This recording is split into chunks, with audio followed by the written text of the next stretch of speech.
Recording, recording. Oh, wait, oh, wait. Aw, yeah.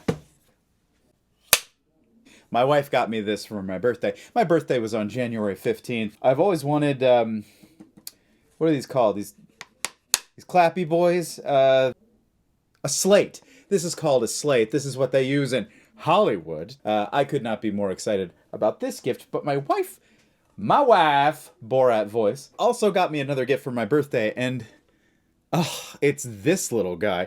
I am so delighted to have one of these in my hand. If you're not aware, this is the Fender Mando-Strat 8. This was a 2014 Indonesian reissue of the Mandocaster from the 50s through the 70s. I believe the first ones showed up in Fender's catalog in 1956.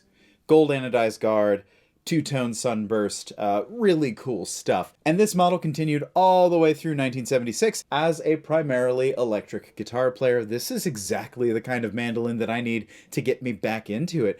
I used to play all the time. I've owned a few mandolins, and my favorite mandolin that I owned was a 60s Epiphone that had the P90 in it. And plugging that thing into a Marshall was just glorious. I got into a lot of trouble that way, and so I look forward to getting into even more trouble with this one. And honestly, it doesn't sound all that bad.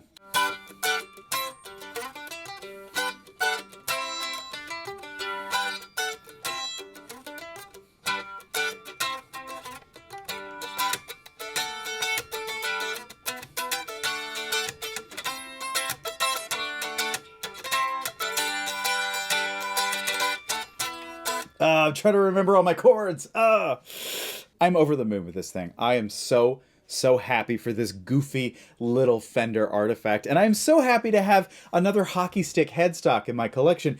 This goofy, droopy headstock brings me so much joy. I never thought I'd have another one, but here we are. And if you're not familiar, it's the very same headstock that you find on old Fender acoustics like the Villager and the Electric 12. This is a 66 that I own that's been refinished.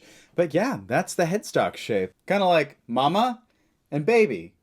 Except this came out nearly a decade before this one, so Mama and Baby? That's weird to think about.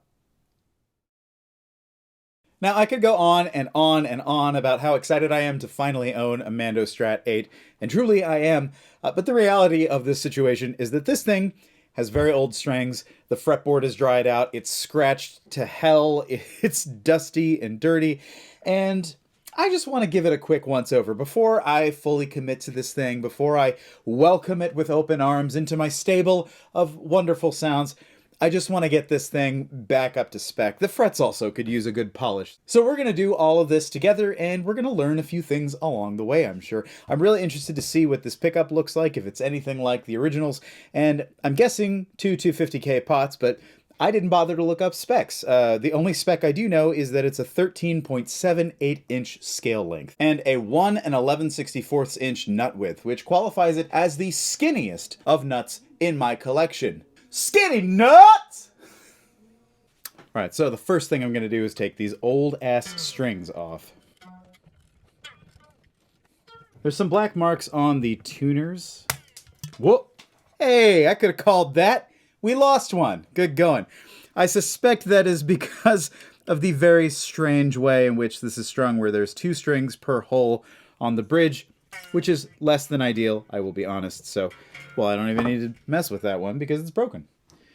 So yeah, we're gonna run some abrasive cord through those holes just to make sure that the next strings I put on will last. I think I'm gonna polish this fretboard first before I do anything else.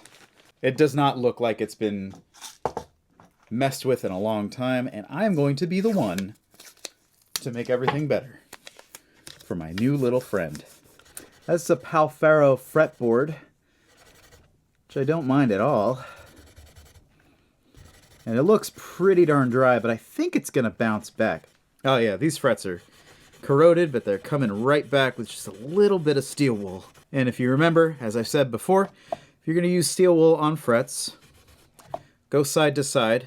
Don't go up and down the neck. That puts tiny scratches in the frets, and you can hear that when you bend. It's really cool that this thing has 24 frets. This is the only instrument Yeah, the only instrument I own that has 24 frets. That is a new, fun, exciting thing for me. I mean, let's be honest, I'm probably not going to go above 15. Who am I, Chris Thiele?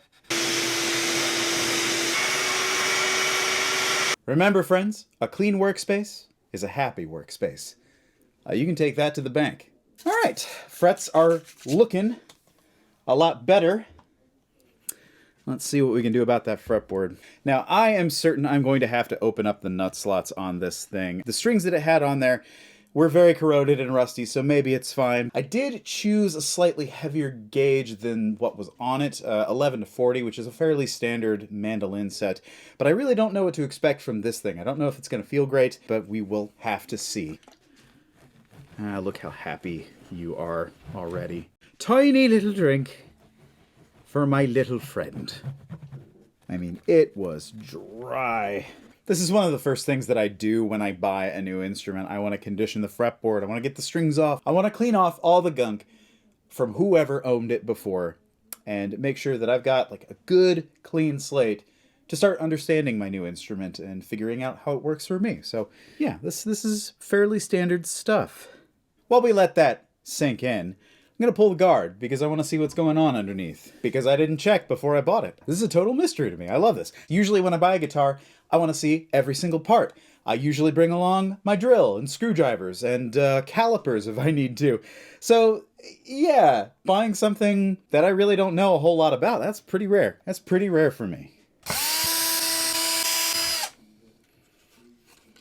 Oh yeah, that's pretty much what I expected. Nothing too fancy.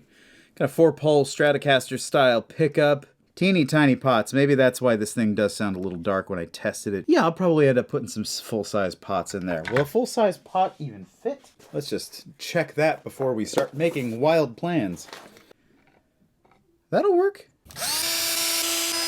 Let's use the good stuff. You know, when it comes to guitar polish, I reach for Meguiar's. That's right. Hi, I'm TV's Mike Adams. And I'm here to tell you that Car products, well, they're A-okay on most guitar finishes, and no product is quite as okay as Meguiar's Show Car Glaze number 7. Attention! Mike Adams is neither associated with nor endorsed by Meguiar's Fine Car Products, Inc., and the views expressed herein are that of Mike Adams himself and should be greeted with skepticism, if not outright disdain. I genuinely love this stuff. This is actually really great stuff. I use this on everything, from vintage finishes to new poly. One of the good things about Show Car Glaze is that it's like 37,000 grit sandpaper in liquid form. So you can pretty well get rid of pick marks or light scratches just by buffing it out. Yeah, oh, look at that. A lot of them are going for the guard. Getting other people's detritus off my new thing. Oh, and by the way, the trick to using Show Car Glaze is that you are meant to wipe it on and let it sit for a moment, and then you wipe away. And then I'm going to go back over it with my gray cloth, which is the dry one that I keep. I always try to apply this stuff to the polish cloth instead of to the body directly. Just wipe it on.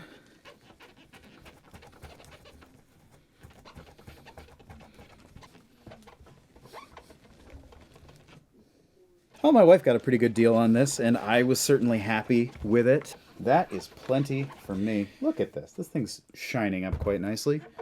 Before we move on, because I broke a string, I'm going to use some of my favorite Mitchell's Abrasive Cord in those holes that the strings go through, because I want to make sure that they're not going to break again while I'm playing.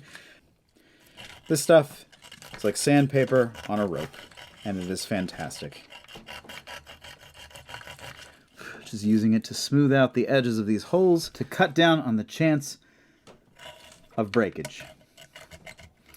At least breakage by an errant burr or a piece of metal that's sticking out. Just want to make sure that this is all as smooth as it can be. And I think it's time to string it up.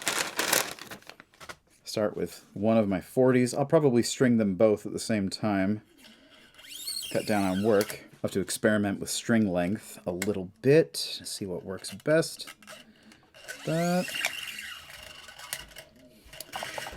So now you're all probably looking at the saddles on this thing, and you're realizing that intonation on the Mando-Strat Mandocaster is more of a suggestion than a way of life.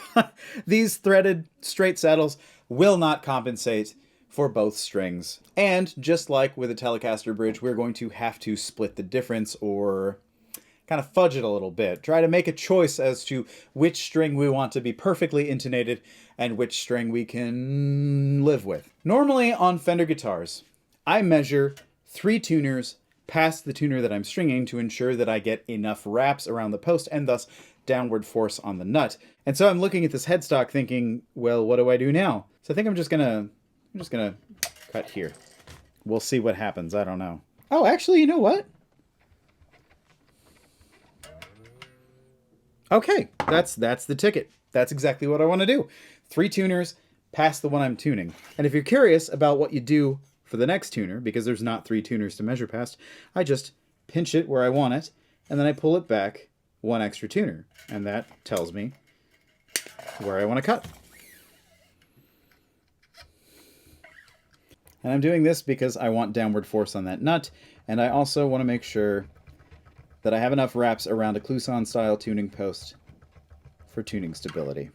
So that is crucial, especially on these double courses. I may do some searching to see if anyone makes a better Mandocaster Mando-Strat bridge. I suspect that maybe somebody is enough of a fan of these things to do it, but failing that, a better solution might be to just order some compensated saddles. Now wait, is this... No, where did that other string break? Right at the ball end? Ah! Uh-oh. Uh-oh.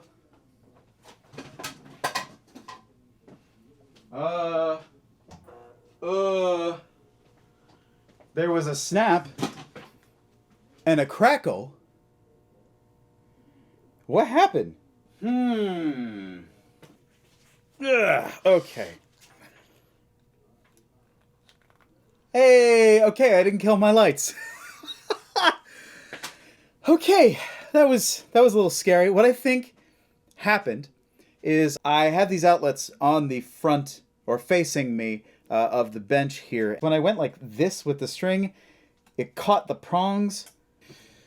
Ah!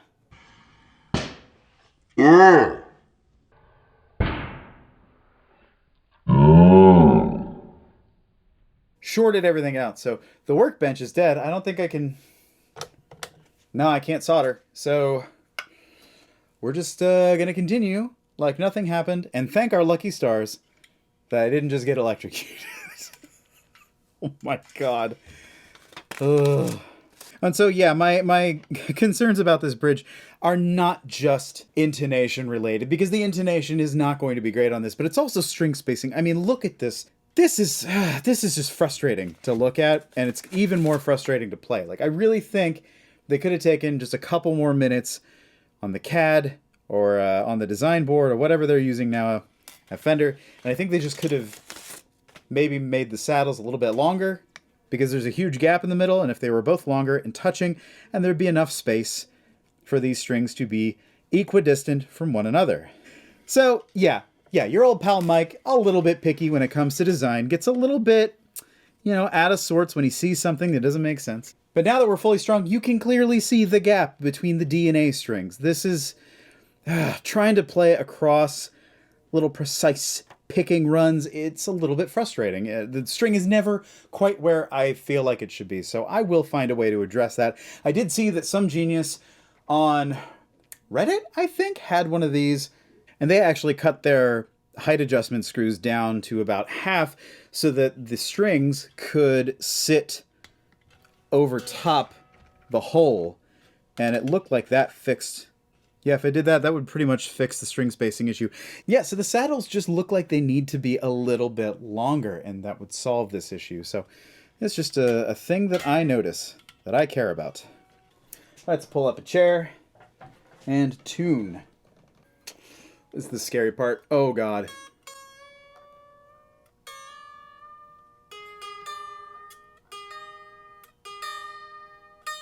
I mean, it's not perfectly in tune, but I'm already a lot happier with how it feels and sounds, and I'm sure that you can hear what I mean about the intonation issue. It is pretty far off. E's good. Can you hear that? Let me get that close to the mic. Here's the B. Pretty darn off. I don't know what the radius of this fretboard is. Now that I'm thinking about it, what's the radius of this fretboard? 7 1/4, like a vintage Fender. Not 7 1/4. What the heck are you, little guy? This is 9 1/2. Yeah, 9 1/2. Yeah, so these strings still need to be stretched pretty well, so what I think I'm going to do is I'm going to continue down this path, stretch the strings, get them all worked out, and then I'll come back and do some sound samples through the amp and the pedal board. We'll see what kind of fun we can have, and I'm really excited to do that. And then and we'll meet up and we'll talk about it. All right? See you in a bit.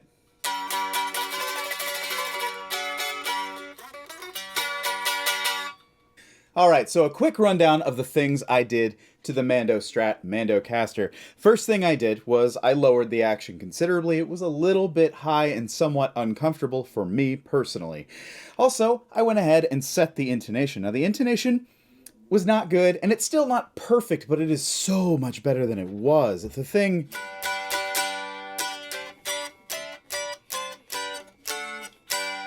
plays a lot better in tune, so I'm very happy with that. The next thing I did was I actually recut and filed the nut slots quite a bit.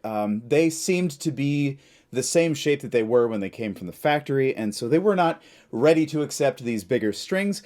So not only did I widen them and deepen them a little bit because the first fret action was a little high, I also angled them so that the strings flow to the tuner that they're going to. And now that the strings flow naturally to the tuner they belong to, that will improve tuning stability. That will eliminate binding at the nut, and it will give me an overall much more pleasant experience tuning the Mando-Caster, which I do expect to be tuning frequently because new strings and new instrument. All right, now for the part you've all been waiting for. Let's hear how it sounds.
I am in love. I don't know quite what I'm going to do with this instrument, but I do know that I'm having a blast figuring it out and plugging my smallest instrument into my biggest amp. This is a win in all categories, so I cannot wait to continue experimenting with this thing. Overall, I love the sound, I love the feel. I'm gonna have to keep adjusting things because I'm confident that I can make it better than it is now, and it's already pretty good. Quick rundown of mods I'm thinking about. I want to replace the bridge with something a little bit more practical. I think I'm going to reach out to Curtis Novak and see what he's got as far as pickups. This might need something a little angrier, at least for me. I'm going to replace the tone and volume knobs with some more substantial American hardware. And I'm thinking a color change, too. As much as I enjoy Sunburst, it's kind of boring. And this was such a cheap and fun birthday present that I have utterly fallen in love with. Why not make it a color that I love instead of Sunburst? I'm thinking Seafoam Green, Mint Pickguard, name it Grogu. I have spoken. Anyway, that about does it for me. I'm gonna go get to know my new friend a little bit more, and I'm positively tickled to have this in hand. This is such a fun, exciting little instrument, and if you can find one used for a good price like I did, go for it. I can't wait to get in trouble with this thing. Anyway, thank you so much for watching, for coming back to the channel again and again, for liking, for sharing, for commenting, for subscribing. It means the world to me. It really does. Anyway, I hope you're taking care of yourselves and each other, and we'll see you in the next video.